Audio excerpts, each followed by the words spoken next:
Hello दोस्तों, कैसे हो तुम सब। आई होप आप सब अच्छे होंगे और अच्छे से अपनी पढ़ाई कर रहे होंगे।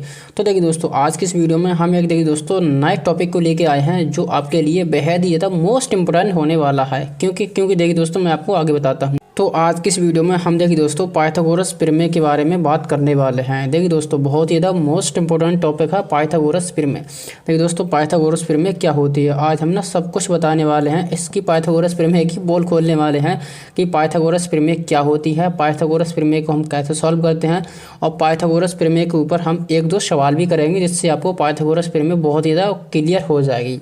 तो देखिए दोस्तों, ये हमारी पाइथागोरस प्रमेय होती है ना, वो बोर्ड एग्जाम के लिए या कोई से एग्जाम के लिए बहुत ही ज़्यादा मोस्ट इंपोर्टेंट हो जाती है। क्योंकि देखिए दोस्तों, ये जो पाइथागोरस प्रमेय है हर एग्जाम में इसके ऊपर सवाल आते हैं। तो अगर आपको पाइथागोरस प्रमेय आती है तो आप उस सवाल को चुटकियों में हल कर सकते हो। अगर आपको पाइथागोरस प्रमेय ही नहीं आती है तो आप सवाल को हिला भी नहीं सकते। तो मेरी आप मानो इस पाइथागोरस प्रमेय को इस वीडियो से अभी क्लियर कर लो, क्योंकि इस वीडियो में हम देखिए दोस्तों पाइथागोरस प्रमेय को बहुत अच्छी तरह से क्लियर करवाने वाले हैं और आपके हर एक डाउट्स क्लियर हो जाएंगे इस वीडियो में। तो आप इस वीडियो को लास्ट तक ज़रूर देखें और इस वीडियो में अंत तक बने रहें, तभी आपको ये पाइथागोरस प्रमेय अच्छे से क्लियर हो पाएगी और आपके माइंड में सेव हो जाएगी। तो चलिए दोस्तों, हम ना पाइथागोरस प्रमेय को अच्छे तरह से इसका धज्जियाँ उड़ाएंगे। तो पाइथागोरस प्रमेय बेसिकली होती क्या है, पाइथागोरस प्रमेय बेसिकली होती क्या है, हम इसी के ऊपर बात करेंगे।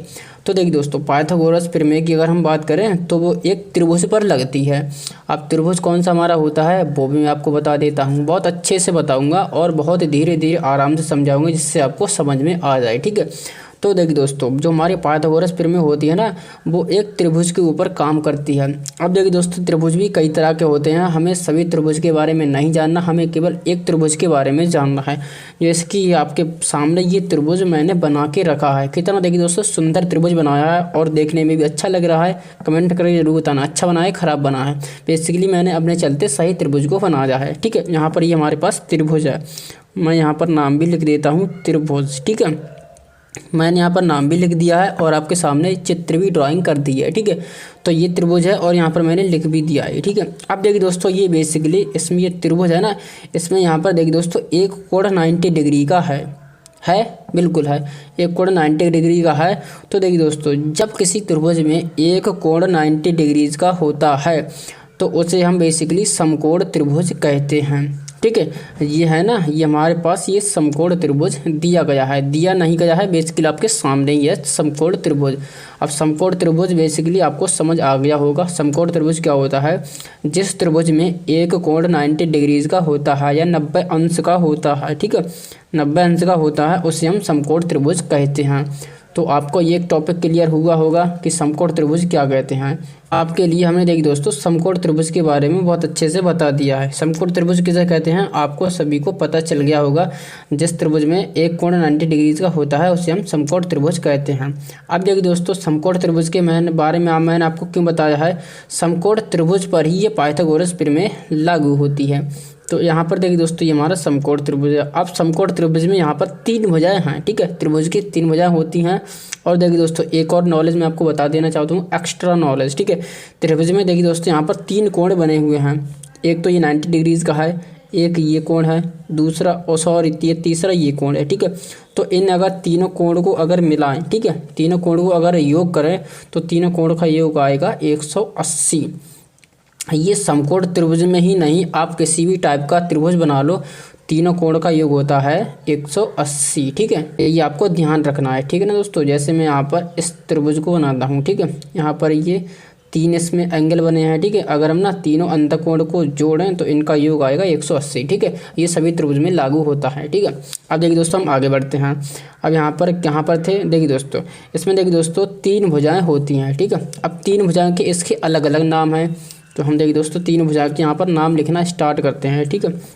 तो यहाँ पर देखिए, इस त्रिभुज में सबसे बड़ी भुजा होती है, या हम ये कहेंगे कि 90 अंश का जो कोण होता है उसके जस्ट सामने वाली भुजा हमारी कर्ण होती है, ठीक है, कर्ण होती है। या आप ऐसे भी पहचान सकते हैं कि समकोण त्रिभुज में जो सबसे बड़ी भुजा होगी, समकोण त्रिभुज में एक सबसे बड़ी भुजा होगी, उसी को हम कहेंगे कर्ण। ठीक है, या आप ऐसे कह सकते हैं कि 90 अंश के सामने वाली भुजा हमारी होती है कर्ण। ठीक है, एक भुजा हमारी क्लियर हुई, सही है। अब देखिए दोस्तों, ये जो यहाँ पर जो बिछी हुई साइड है जिस पे ये ट्राइंगल खड़ा हुआ है, तो इसे हम बोलेंगे बेस यानी कि आधार। ठीक है, आधार। अब आधार क्यों बोलेंगे, इसका भी एक रीज़न है, क्योंकि देखिए दोस्तों, इसका बेस यानी कि ये जो पूरा ट्रायंगल है ना, ये आधार पर रुका है। जो हमारी बिल्डिंग होती है ना, जो हमारी ज़मीन पर रुकी हुई होती है, तो उस फर्श को हम बोलते हैं आधार।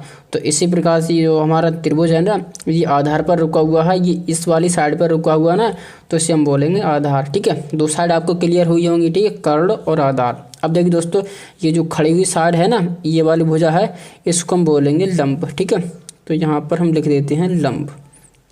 तो अब देखिए दोस्तों, इस त्रिभुज में बेसिकली एक कोण 90 डिग्रीज का होता है। 90 डिग्रीज के सामने वाली भुजा, जस्ट सामने वाली भुजा कर्ण होती है, जिस पर त्रिभुज खड़ा होता है उसे हम आधार बोलते हैं, और जो हमारी खड़ी हुई साइड होती है उसे हम बोलते हैं लंब। ठीक है, ये चीज़ आपको क्लियर हुई होंगी, बहुत अच्छे से क्लियर हुई होंगी।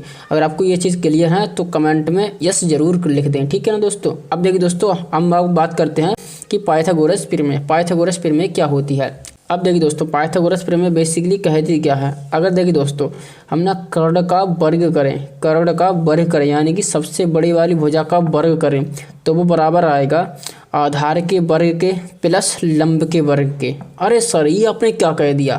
तो चलिए दोस्तों, मैं आपको ना इसको लिख के बताता हूँ और अच्छे से क्लियर होगा। यहाँ पर देखिए दोस्तों, अब आपके बहुत अच्छे से क्लियर होगा। तो यहाँ पर देखिए दोस्तों, अब यहाँ पर देखना, तो देखिए दोस्तों, मैंने अभी बोला कि कर्ण का वर्ग, कर्ण का वर्ग। ठीक है, कर्ण का वर्ग करें तो वो बराबर आता है आधार के वर्ग के, इस वाली साइड के वर्ग के, प्लस लंब के वर्ग के जोड़ के।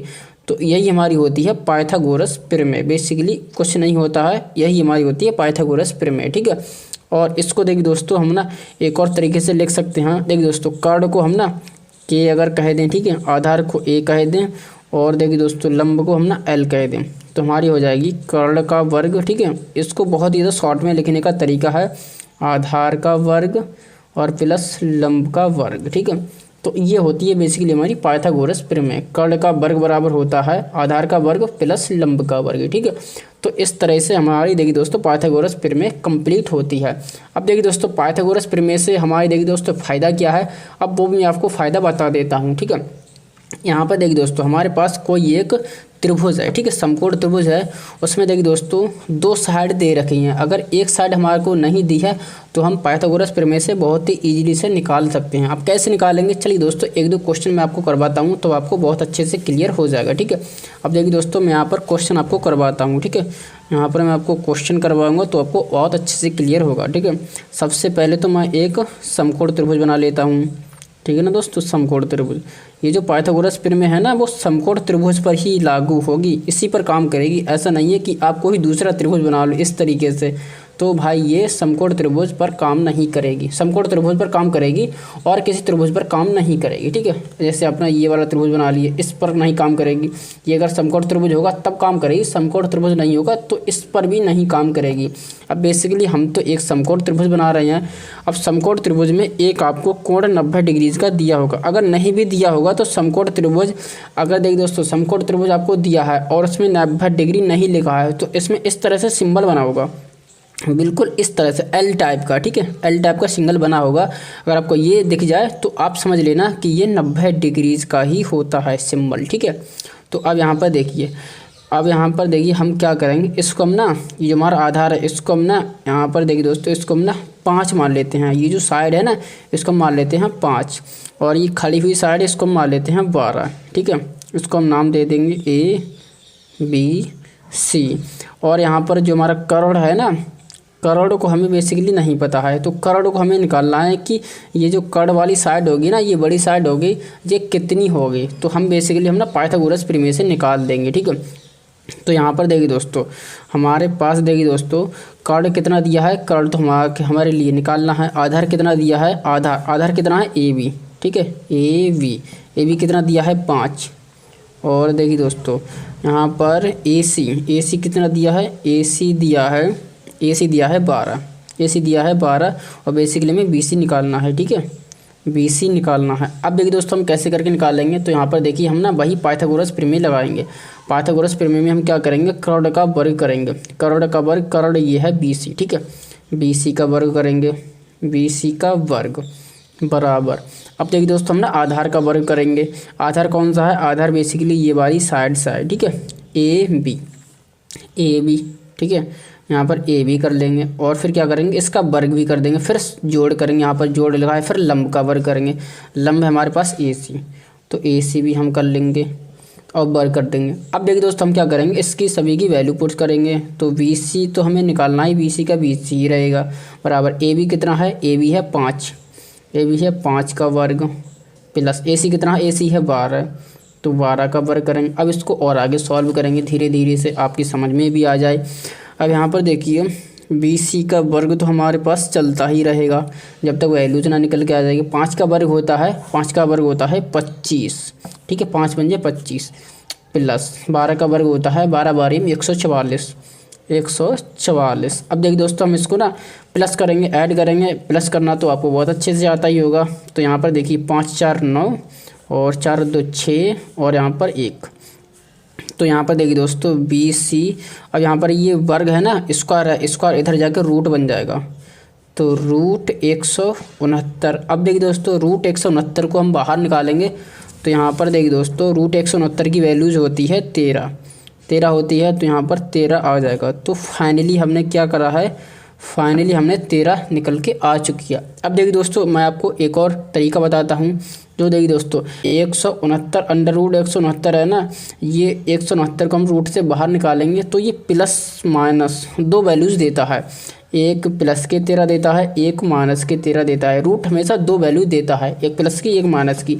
तो हमेशा हम देखिए दोस्तों यहाँ पर प्लस की वैल्यूज़ लेंगे, यहाँ पर प्लस के 13 लेंगे, माइनस के 13 क्यों नहीं लेंगे अब मैं आपको बताता हूँ। तो देखिए दोस्तों किसी भी साइड की जो लंबाई होती है वो कभी भी ऋणात्मक नहीं होती है, पॉजिटिव नहीं होती है। जैसे कि मैं यहाँ पर एक लाइन खींच दूँ, अगर लाइन को अगर हमने इसको मापिंग करें, इसको हमने नापें तो ये हो सकता है 4 सेंटीमीटर आ जाए, हो सकता है 5 आ जाए, हो सकता है ये 7 भी आ सकती है। ठीक है, इसके नापने के अकॉर्डिंग। ठीक है, तो यही नहीं हो सकता कि ये माइनस के 4 आ जाए, माइनस के 5 आ जाए या माइनस के 7 आ जाए, तो ये माइनस की वैल्यू कभी भी नहीं होगी। ठीक है, तो इसी प्रकार से हमारी जो लेंथ होती है वो कभी भी ऋणात्मक नहीं होती है। ठीक है, तो इस प्रकार से हमारी जो कर्ण की वैल्यू आएगी वो 13 आएगी। ठीक है, 13 आ जाएगी। ठीक है, तो इसका आधार हो गया 5, लंब हो गया 12 और इसका कर्ण हो गया 13। ठीक है, और हमने बताया कि समकोण त्रिभुज में कर्ण सबसे बड़ी भुजा होती है और यहाँ पर कर्ण सबसे बड़ी भुजा आई है। ठीक है, कर्ण से ये दोनों भुजा छोटी हैं, तो इस प्रकार से हमारी ये पाइथागोरस प्रमेय काम करती है। ठीक है,